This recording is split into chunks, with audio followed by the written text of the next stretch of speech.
My husband looked at me in front of his friends and said, "She doesn't really do anything around here." The room went silent for a second, then laughter filled the air like it was a joke everyone understood except her. Yvonne stood there, holding a tray of drinks she had just prepared, her smile frozen in place as the words settled deep. Bruce leaned back comfortably, enjoying the attention, completely unaware of what he had just started. One of his friends chuckled and said, "Man, you're lucky then." Yvonne placed the tray down slowly and said nothing at all.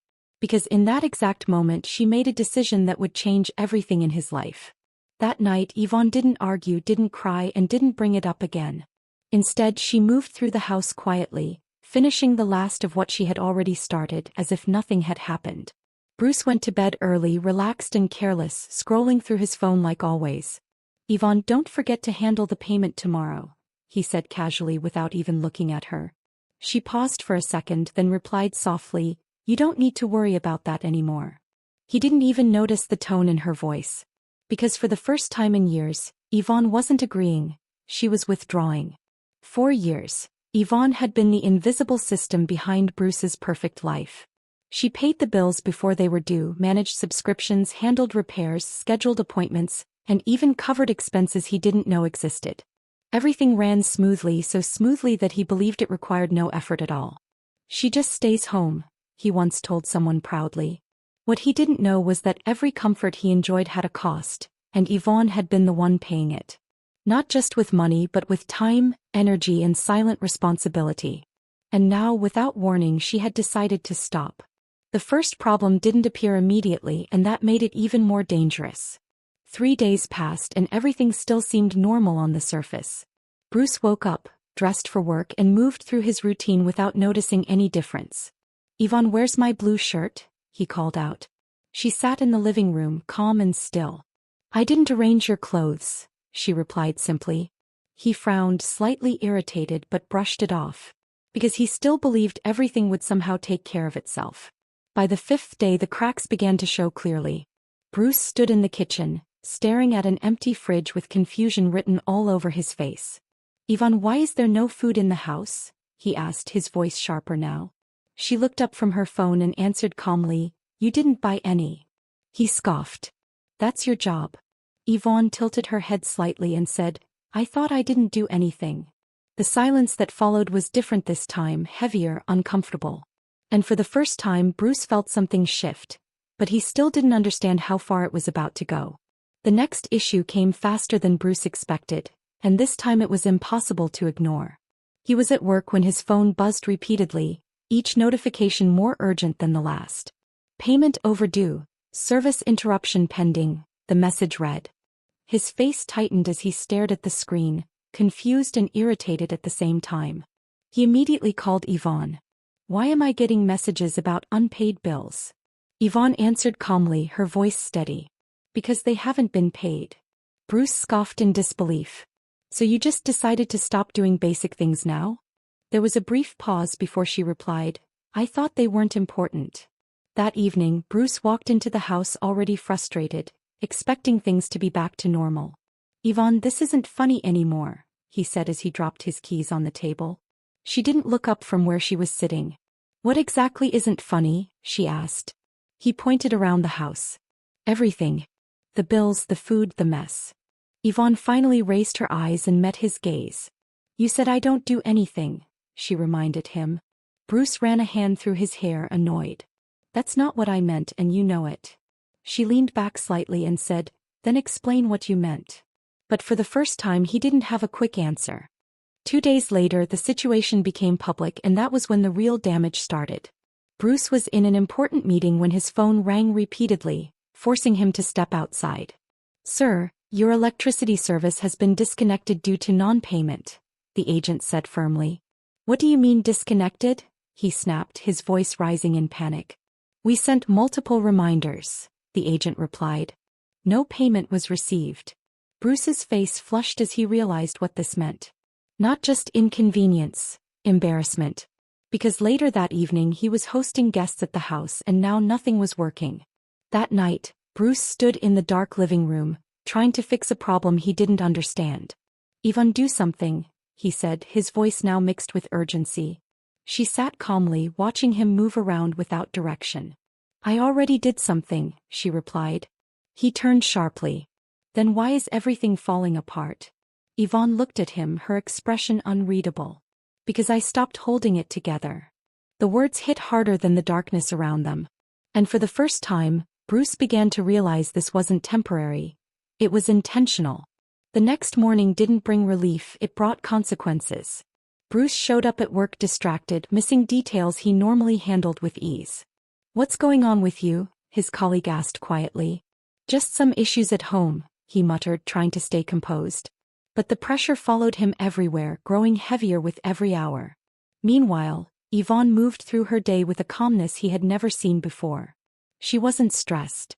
She wasn't rushing. And that contrast, that difference between them, made everything even worse for him. That evening arrived faster than Bruce expected, and with it came the guests he had invited days earlier. Everything better be ready, he muttered to himself as he parked outside the house, already tense. Inside, the house was quiet, almost too quiet, and Yvonne was seated calmly in the living room. You didn't prepare anything? He asked, his voice sharp with disbelief. Yvonne looked at him briefly and said, Prepare what? He stared at her, confused. The dinner, the setup, everything. She shook her head slightly. You didn't ask me to do anything. Before he could respond, the doorbell rang, and the night he had been looking forward to began to fall apart. Bruce opened the door with a forced smile, trying to hide the tension building inside him. Come in, he said, stepping aside as his friends walked in, laughing and talking. One of them paused immediately. Why is it so dark in here? He asked, looking around. Bruce chuckled awkwardly. Just a small issue, nothing serious. Another guest stepped into the kitchen and frowned. Wait, is there even any food? The room slowly went quiet as the reality became impossible to ignore. Bruce glanced at Yvonne, silently expecting her to step in and fix things like she always did. But this time, she didn't move. The tension in the room grew thicker with every passing second, and the whispers started quietly. I thought you said everything was handled, one friend said under his breath. Bruce forced a laugh. It is just a small delay. Yvonne remained seated, watching the situation unfold with calm detachment. Another guest shook his head. Man, this is embarrassing, he muttered. Bruce turned toward Yvonne, his voice now low but urgent. At least say something. She looked at him and replied clearly, You said I don't do anything. The silence that followed was heavier than anything that had happened before. One of the guests finally broke the silence. Wait, you mean she handles all this? Bruce hesitated, his confidence slipping for the first time. Yvonne stood up slowly, her presence suddenly commanding the entire room. For years, she said calmly, I handled the bills, the food, the house, and everything in between. She paused briefly, letting the words settle. But apparently that meant nothing. The room shifted instantly, the energy turning from amusement to realization. And for the first time that night, all eyes were no longer on Bruce. They were on her. Bruce's face tightened as the weight of the moment pressed down on him from every direction. You didn't have to make it a big deal, he said, trying to regain control. Yvonne looked at him steadily. I didn't make anything a big deal, she replied. She gestured lightly around the room. I just stopped doing what you said didn't matter. No one laughed this time. No one spoke at all. Because the situation had flipped completely, and there was no way to ignore it anymore. And right there, in front of everyone, Bruce realized something he had never considered before. He was no longer in control. The guests didn't leave immediately, and that made everything worse for Bruce. Instead, they stayed, watching the situation unfold like something they didn't fully understand but couldn't ignore. So if she wasn't doing anything, one of them said slowly, then who was paying for all this? Bruce opened his mouth, but no words came out. Yvonne answered calmly, her voice steady and clear. I was. The room shifted again, this time heavier, more serious. Another guest looked around the house. Wait, you mean everything here runs because of you? Yvonne nodded once. Everything you see worked because I made sure it did. Bruce stepped forward, his voice tense. Okay, that's enough now, he said, trying to shut it down. Yvonne didn't raise her voice, didn't argue, didn't react emotionally. Instead, she reached for her phone and opened something quietly. I think it's better if everyone understands clearly, she said. She turned the screen slightly, showing a detailed list of payments. Utilities, subscriptions, groceries, maintenance. Every expense clearly recorded. Amounts written in full, organized, undeniable. For the past 2 years, she added calmly, this house has been running on my money. The silence that followed wasn't just uncomfortable. It was heavy with realization. 2 years, someone repeated, disbelief clear in his voice. Yvonne nodded. Every bill you didn't think about. I paid it. Bruce's face darkened as he looked around the room, realizing he had completely lost control of the narrative. You didn't have to expose everything like this, he said, his tone defensive now. Yvonne met his eyes without hesitation. You exposed me first, she replied. That line hit harder than anything else. Because this wasn't revenge out of nowhere. This was a response. One of the guests let out a low whistle. Man, you really said she does nothing? Another shook his head. That's crazy. The shift in energy was complete now, and it was visible on every face in the room.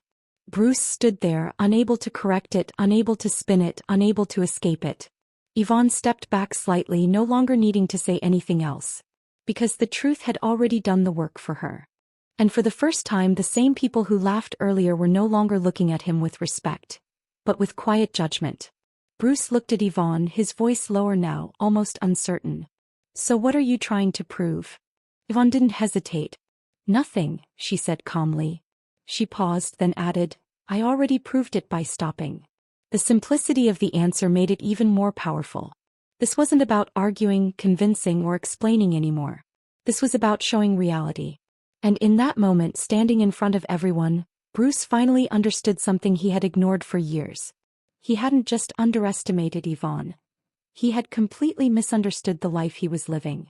The guests didn't stay much longer after that, and when they left, they didn't laugh the way they had when they arrived. Take care of things, man, one of them said quietly to Bruce before stepping out. Another gave Yvonne a brief nod of respect, something that hadn't existed earlier that evening. The door closed slowly, and with it, the noise, the distraction, and the illusion Bruce had been living in disappeared completely. The house fell silent again, but this time it wasn't comfortable. It was heavy, real, and impossible to ignore. Bruce stood still for a moment, as if trying to gather what was left of his control. But there was nothing left to hold on to. Bruce turned toward Yvonne, his voice no longer confident. So what now? He asked. Yvonne didn't rush to answer. She took her time, as if the question itself wasn't urgent. Tao, she repeated calmly. She stood up slowly and walked past him, heading toward the kitchen. Now you handle everything, she said without looking back. He frowned. That's not realistic. Yvonne paused briefly and replied, it was realistic when I was doing it alone. That sentence settled into the room like a final decision. The next morning came with no reset, no apology, and no return to normal. Bruce woke up expecting something to change, but nothing had. There was still no electricity, no food, and no system holding things together. Yvonne, we need to fix this today, he said, his tone urgent now. She sat at the table calmly. You should start then, she replied. He stared at her, frustration rising. I don't even know where to begin. Yvonne looked at him directly. Exactly. And that was the moment he realized how much he had never bothered to learn. Bruce spent the next few hours trying to fix things, but every step led to another problem. Your account has been inactive, one service agent told him over the phone. What do you mean inactive? He snapped. It wasn't registered under your name, the agent replied. Bruce froze, the realization hitting him harder than anything before. Everything had been in Yvonne's control, and he had never even noticed. He ended the call slowly, his confidence completely gone. Because for the first time he understood that he wasn't managing his life. He was depending on someone who was. Later that afternoon he walked into the living room, exhausted and visibly frustrated. This is too much, he said, dropping onto the couch. Yvonne looked at him calmly. It was always this much, she replied. He shook his head. No, this is different. Yvonne tilted her head slightly. The only difference is that now you're the one doing it. He looked at her, searching for something to say, but nothing came. Because every complaint he had now was something she had handled silently for years. And there was no way to deny that anymore. Days passed, and slowly, painfully, Bruce began to take responsibility for things he had never considered before. He made calls, asked questions, made mistakes and corrected them. Did you confirm the payment? Yvonne asked one evening. He nodded. Yes, and I had to set up everything from scratch. Yvonne simply said, good. There was no praise, no sympathy, no extra emotion. Just acknowledgement. Because this wasn't about helping him anymore. It was about letting him experience the reality she had lived in.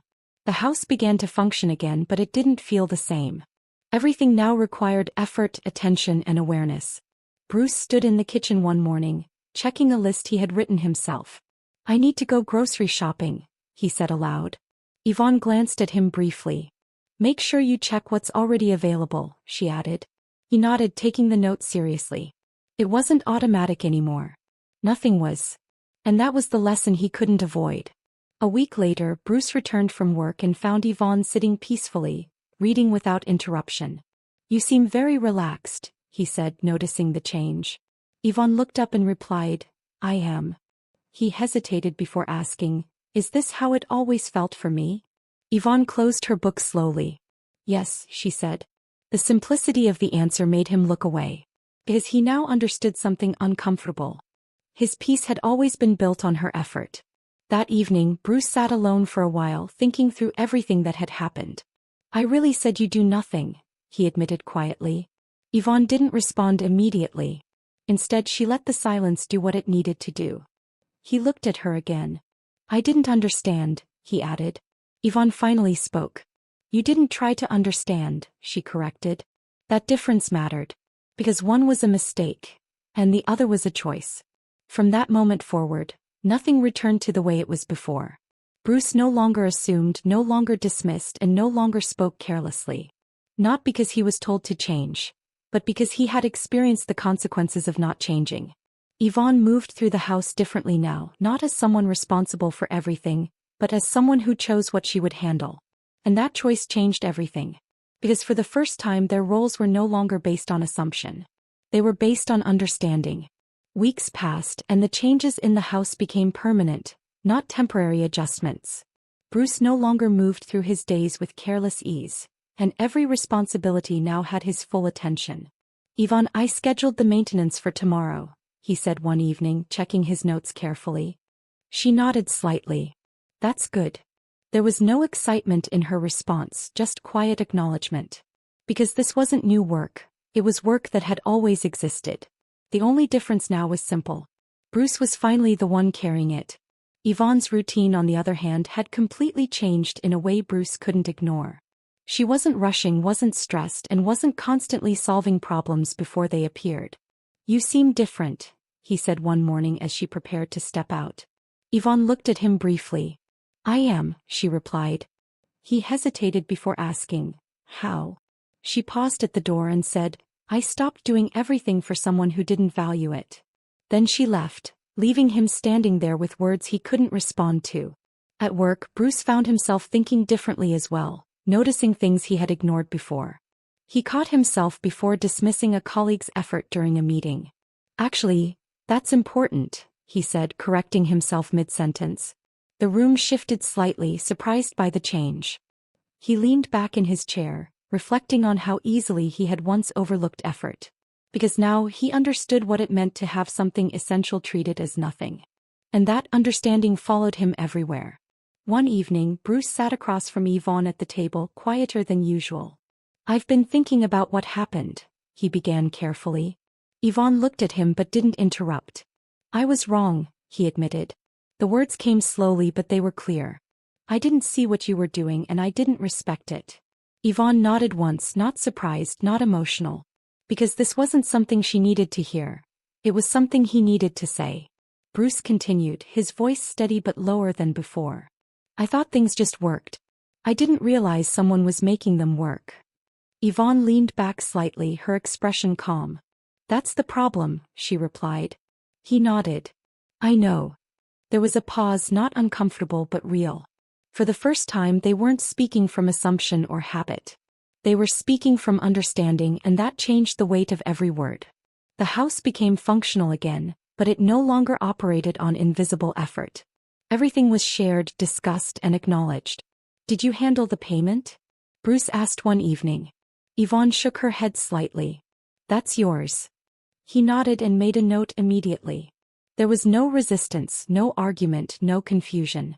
Because now responsibilities weren't assumed, they were owned. And that shift made the house feel different, not easier, but fair. Yvonne moved through her days with a quiet confidence that hadn't existed before.